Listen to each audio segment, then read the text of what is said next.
どうもこんにちは。お気づきでしょうか。そう、ナレーションの音声を変えました。音声合成ソフトスタイルバートビッツ2にしました。声の抑揚や感情表現が豊かです。人の作る声もここまで来たかと驚きました。最初は日本昔話風のナレーションで少し違和感がありますが、とても聞き取りやすい音声なので耳が馴染むまで少々ご辛抱くださいます。それでは始めましょう。今回もスーファミ修理です。もう7代目になります。軽い気持ちで始めたスーファミ修理のトレーニングですが、思いのほか重症の機体が多くて少々難にいたしました。今回も故障内容が分かりません。ジャンクの墓場ヤフオクで買った完全故障品4台セットの中の1台です。ほんのりと嫌な予感が漂います。それでは動作確認をいたしましょう。いつものゴリラでチェックします。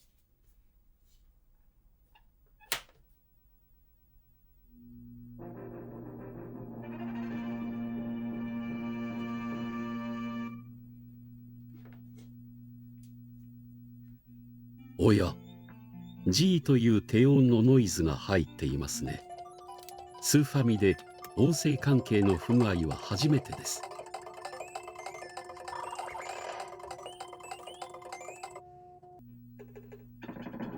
そしてまたこれですね。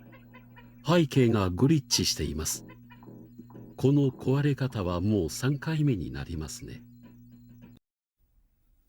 バーニンテストも見ておきましょう。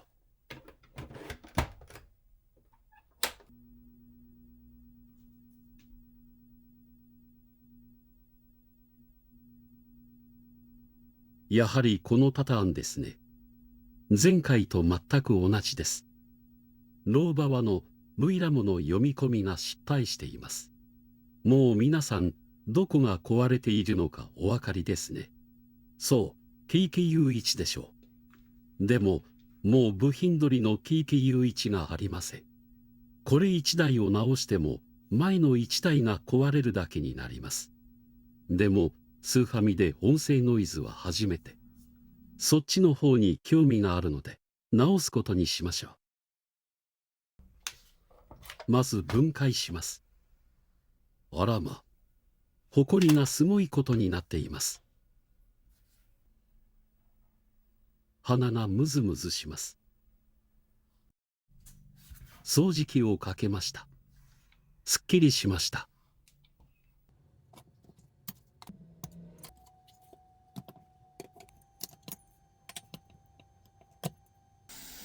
TTU1 を交換しましょう。もうこの作業は何度目でしょうか。ささっと片付けましょう。5代目の基板から正常な TTU1 をいただきます。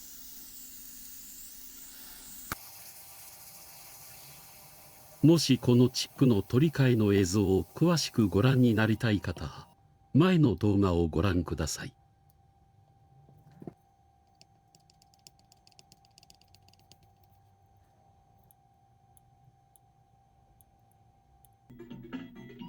ゴリラチックです。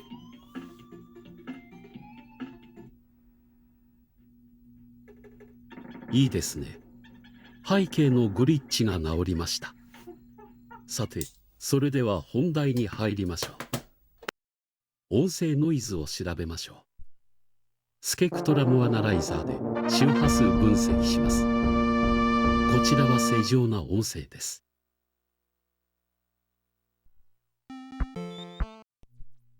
これは今回のノイズが入った音声です。フ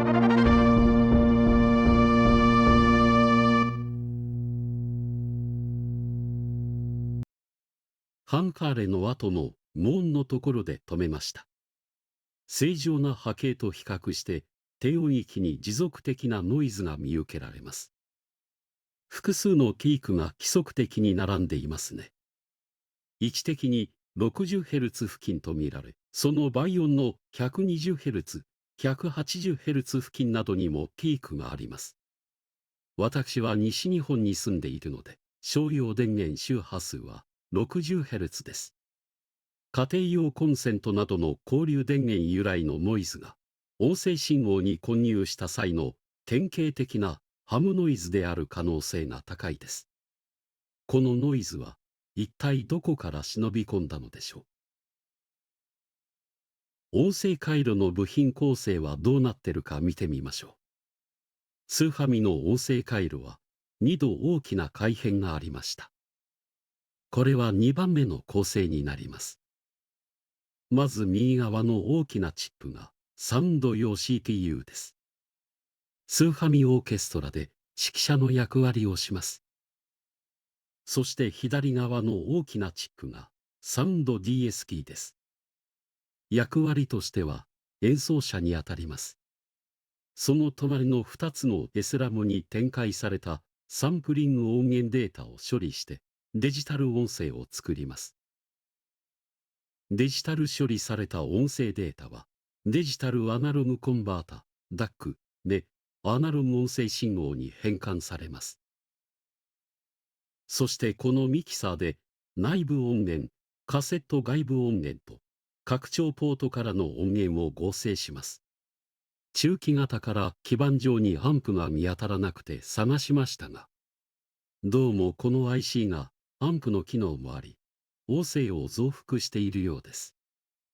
そのように処理された音声信号が本体背面のマルチアウト端子へステレオ出力されます。ミキサーの音声信号を観測します。12ピンが DAC から入力された左の音声信号です。まだここではハムノイズが入っていませんね。8ピンが左の音声信号の出力です。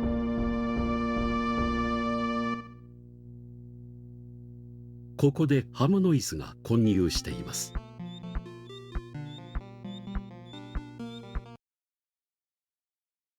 このミキサーの一番ピンな電源です。そのデカップリングコンデンサの C17 が劣化してノイズフィルターの役割ができていないのでしょうね。さて、コンデンサの劣化具合を調べます。普通にコンデンサを外して測定してもつまらないので、今回はこの測定器を試してみます。コンデンサの ESR 透過直列抵抗とは、コンデンサの内部にある微小な抵抗成分のことです。これを調べることで、特にアルミ電解コンデンサの劣化具合を高い精度で判定することが可能です。海外の方が設計されたブルー ESR メーターというのがあるのですが、そのコピー品でしょうかね。それがアリエクで売られていました。コピー品ということで性能も気になるので検証も兼ねて試してみます。一応分解して中を見ましたが、このように回路は入っていました。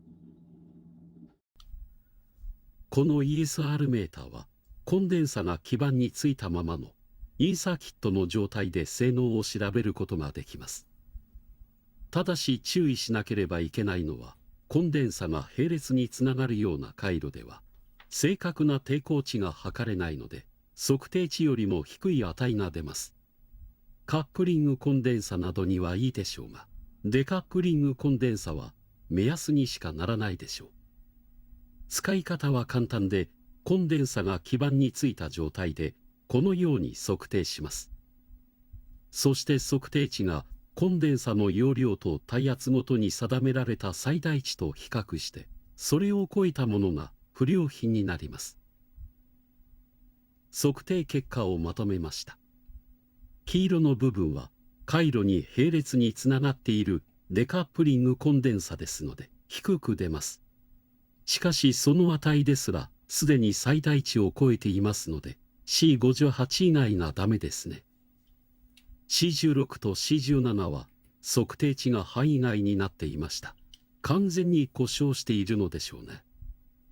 後ほどコンデンサを取り外してからこの結果を他の測定器と比較してみましょう。まずこの完全に故障している2つのコンデンサを交換してみましょう。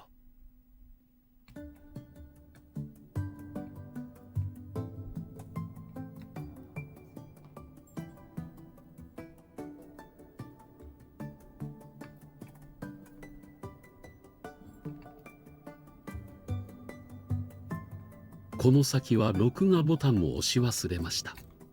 ごめんね。動作確認です。ノイズに変化はあるでしょうか？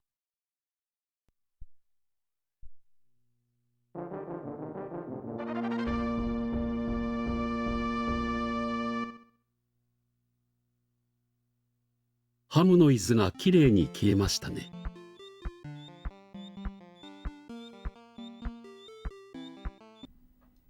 直接の原因は C17 ですが、ESR メーターの結果を見ると、ほとんどのコンデンサがダメになっていました。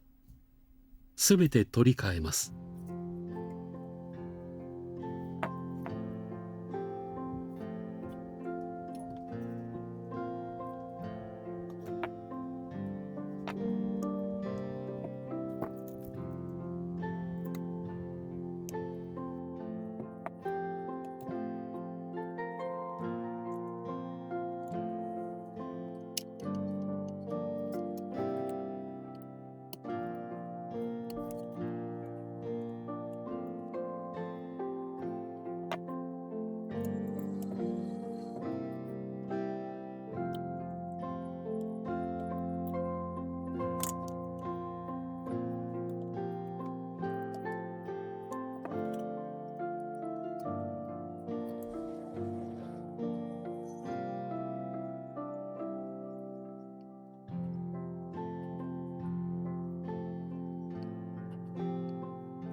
それでは最終確認です。